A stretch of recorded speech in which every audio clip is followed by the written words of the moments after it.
Ku bantu mwese mudukurikiye ndabasuhuza mbifuriza kugira ibihe byiza, mbifuriza kugira igitondo cyiza. Uyu munsi ni tariki ya 10 y'ukwezi kwa 11 2025. Munyemerere tuganire ku makuru akomeje kugenda avugwa mu bitangazamakuru yaba iby'imbere mu gihugu cy'u Rwanda ndetse no hanze y'igihugu cy'u Rwanda. Yitwa Kitoko Bibarwa yatashye mu Rwanda burundu, afatwa n'ikiniga imbere y'abanyamakuru nyuma y'imyaka igera kuri 12 yimukiye mu Bwongereza aho yagiye kwiga ndetse akanahatura. Kuri ubu uwitwa Kitoko, umuhanzi wamenyekanye cyane mu ndirimbo zitandukanye mu gihugu cy'u Rwanda, yatashye mu Rwanda burundu aho yageze mu gitondo cyo kuri uyu wa 9 Ugushyingo 2025. Akigera ku kibuga cy'indege cya Kigali Kanombe, Kitoko yananiwe kwihangana asuka amarira y'ibyishimo. Ati muranyihanganira ntabwo ndi buvuge byinshi kubera amarangamutima mfite, nishimiye gutaha mu Rwanda. Rwandeya ni ubwa mbere nari nyigezemo ariko serivisi bampaye banyeretse ko ndi iwacu. Bwana Kitoko utashye nyuma y'imyaka myinshi yimukiye mu Bwongereza aho yaratuye, ategerejwe kuzaririmba mu gitaramo Davido azakorera mu mujyi wa Kigali tariki ya 5 Ukuboza 2025.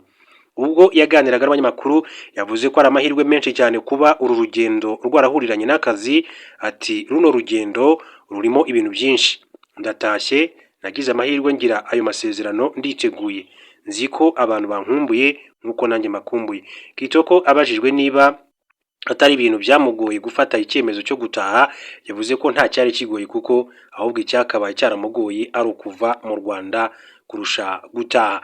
Ati ntabwo bigoye, ati buriya icyemezo kigoye nicyo kuva aho wakuriye, naho icyo gutaha cyo ni ikintu cyoroshye, icyari kigoye ni ukuva inaha kandi ndabona mwese mukinyibuka. Bwana Kitoko yemeje ko nubwo ashobora kuzashaka akandi kazi ariko atazigera ahagarika umuziki. Ati umuziki nzakomeza nkore ariko mu binzanye ni ukureba niba hari n'ibindi nakora ibishoboka kandi njye ntaho nzi heza. Ati hari inyungu niho nakwerekeza.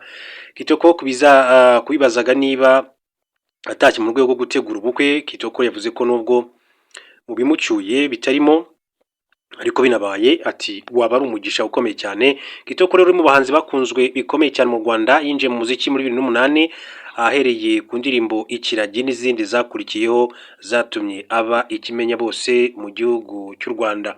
Muri 2013 yerekeje mu Bwongereza ari naho atashye avuye rero, ndetse kandi anakomereza amasomo yaherukaga mu Rwanda muri 2017 ubwo yari yitabiriye ibikorwa byo kwamamaza Perezida Paul Kagame mu matora y'umukuru w'igihugu. Icyo gihe muri 2022 Kitoko yarangije icyiciro cya kabiri cya kaminuza muri South Bank University i Londres mu Bwongereza aho yize politike. Yahise akomereza icyiciro cya gatatu cya kaminuza muri London Metropolitan University, nabwo rero akomeza ibijyanye na politike. Yabajijwe ibibazo byinshi cyane, ati birashoboka ko wabuje gusaba akazi cyangwa se ushobora kuba wanakwikorera. Avuga ati aho nzabona hari inyungu niho nzerekeza. Reka tumubwire ngo rero ishya n'ihirwe mu gihugu cy'u Rwanda kandi Imana izakomeze ikube hafi cyane.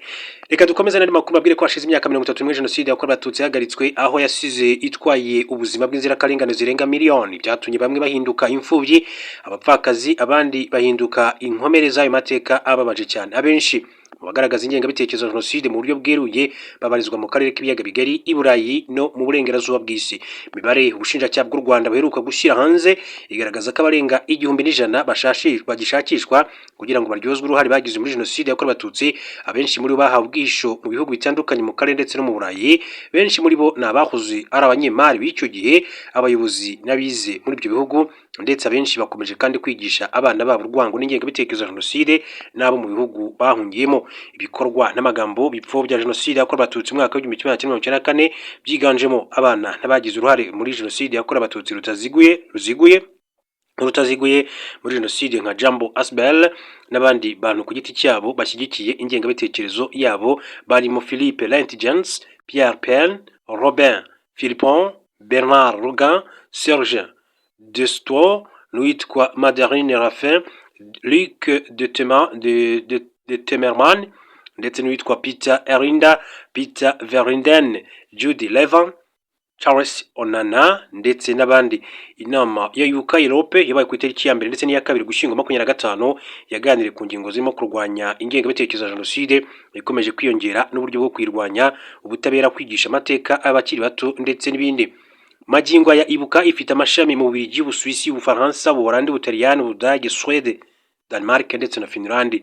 Mu kiganiro kimwe bitangazamakuru bikora imbere mu Rwanda cyagiranye na perezida wa ibuka mu Butaliyani akaba ari nawe uyoboye ibuka Europe, Honorine Mujyambere, yasobanuye ko bagira gahunda zo guhangana n'ingengabitekerezo ya jenoside zirimo gutanga ibiganiro n'ubuhamya busobanura neza amateka y'u Rwanda hibandwa ku bakiri bato kugira ngo hirindwe ko hari abazayayobya.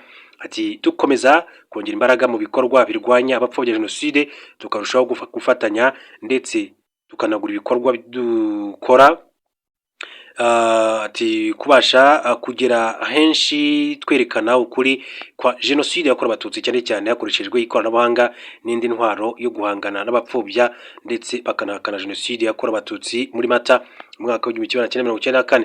Mujyambere Honorine yashimangiye ko mu bikorwa byose bakorana n'urubyiruko bya hafi cyane kuko ari rwo mbaraga z'ejo hazaza kandi rukoresha imbuga nkoranyambaga cyane barwigisha amateka kugira ngo rugire uruhare mu guhangana n'abihisha inyuma y'imbuga nkoranyambaga bapfobya jenoside. Mujyambere yagaragaje ko intwaro yonyine yo kurandura ingengabitekerezo ya jenoside mu rubyiruko cyane cyane abakomoka ku bajenosideri ari ukubigisha ndetse no kubereka ibyo ababyeyi babo bakoze n'uburemere bwabyo. Ati twerekana ibyaha ababyeyi babo baregwa ndetse n'amahano basize bakoze mu Rwanda, abenshi muri bo baba barakatiwe n'inkiko gacaca cyangwa se izindi nkiko mpuzamahanga. Akomeza agira ati mu bihugu byose birimo ibuka tumaze igihe twarafashe ingamba zo gushishikariza abato kugira uruhare mu bikorwa byo kwibuka kandi biri mu byo twaganiriye ku buryo birimo gukorwa ndetse birimo biratanga umusaruro umunsi ku wundi. Uyu Mujyambere Honorine yavuze ko bitagarukira aho ahubwo bajya mu mashuri kwigisha amateka ya jenoside ndetse hari n'amashuri yatangiye gushyiraho gahunda zo kwigisha aya mateka. Ubwo gutanga ibiganiro mu mashuri makuru na za kaminuza dusigaye dufite abanyeshuri bandika ibitabo bisoza amasomo yabo bivuga kuri jenoside bakaza kandi kudushakaho amakuru. Ibi byose ni umusaruro uturuka mu biganiro bitangwa na ibuka zose mu mashuri yabo ziherereye. Muri 2015 urukiko rwo mu Bwongereza rwategetse ko abanyarwanda 5 bakurikiranyweho kugira uruhare muri jenoside yakorewe abatutsi muri Mata mwaka wa 1994 bari muri iki gihugu batoherezwa mu kuburanira mu Rwanda, ruvuga ko nubwo hari ibyo bagomba kubazwa batakoherezwa mu Rwanda kuko batahabonera ubutabera buboneye. Abo bagabo barimo Vincent Bajinya, Celestin Bugirashebuja, Charles Munyaneza, Emmanuel Nteziryayo ndetse na Celestin Mutabaruka. Mujyambere yagaragaje ko imwe mu mbogamizi bahura nayo mu guhashya ndetse no guhangana n'abapfobya jenoside yakorewe abatutsi harimo n'ubushake buke bw'ibihugu bimwe na bimwe byo mu Burayi byigira ntibindeba. Akomeza agaragaza ko hari n'ibyo baregera bisaba ko bamwe mu bakekwaho ibyaha bya jenoside baburanishwa cyangwa se bakoherezwa mu Rwanda bimwe bikinangira. Ati ibi bihugu by'i Burayi byibeshya ko iwacu mu Rwanda nta burenganzira bw'ikiremwamuntu buhari, ikaba ariyo mpamvu bagorana mu kohereza abaregwa mu Rwanda. Hamwe na hamwe ho rwose ati banashyiramo imbaraga nke mu kubakurikirana ariko ntiturambirwa turakomeza tugahatana. Icyakora agaragaza ko hari ibihugu bimwe na bimwe byatangiye gushyira imbaraga mu kurwanya ibyaha bya jenoside biri mu Bufaransa biherutse no guhamya Munyemana Sostene kugira uruhare muri jenoside yakorewe abatutsi muri Mata mwaka wa 1994 ndetse mukatiye imyaka 24. Perezida wa ibuka mu Rwanda Dr Philibert Gakwenzire yagaragaje ingengabitekerezo mu Burayi ikiri ikibazo ariko bafatanya n'amashami ya ibuka mu bice byose kugira ngo bahanahana amakuru cyane ko amenshi n'ibimenyetso bibitswe mu Rwanda. Ati kubirebana n'ingengabitekerezo ya jenoside dukorana ibuka ziri mu bihugu bitandukanye cyane ko mu Rwanda ari naho hari abatangabuhamya babo babonye ibyabaye inzibutso. Ati naho hari abantu bafite no ku mubiri wabo ibimenyetso bya jenoside. Muri icyo gihe icyo dukora ni ugukorana bagenzi bacu bahagarariye ibuka mu mahanga kugira ngo tuboherereze amakuru. Akomeza avuga ko ibihugu byose bikirangwamo abakekwaho icyaha cya jenoside bikwiye gushyira imbaraga mu kubakurikirana kugira ngo abagikorewe bazabone ubutabera. Nubwo icyaha cya jenoside kidasaza, abagikoze bo barasaza, abagikorewe barasaza kandi rwose biba bibabaje kugira ngo abakorewe icyaha cya jenoside batabaruke batabonye ubutabera nk'uko bikomeza kugenda bigarukwaho. Reka mbashimire mbifurize kugira